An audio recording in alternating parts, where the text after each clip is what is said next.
టాలీవుడ్ లో ఒకరి తర్వాత ఒకరు మార్కెట్ పరంగా బౌండరీలు దాటిస్తున్నారు. ఒకరు నెలకొల్పిన రికార్డులను ఈజీగా బద్దలు కొడుతూ దూసుకుపోతున్నారు. ముఖ్యంగా ఇతర దేశాల్లో తెలుగు హీరోలకు ఎప్పటి నుంచో మార్కెట్ ఉంది.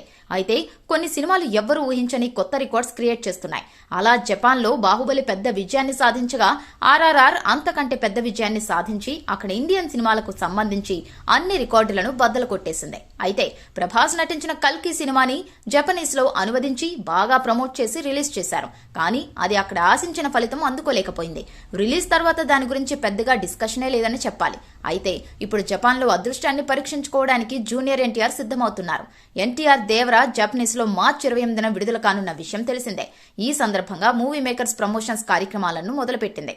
అయితే తాజాగా తారక్ జపాన్ అభిమానులతో ఆన్లైన్లో వీడియో చిట్ చాట్ చేశాడు.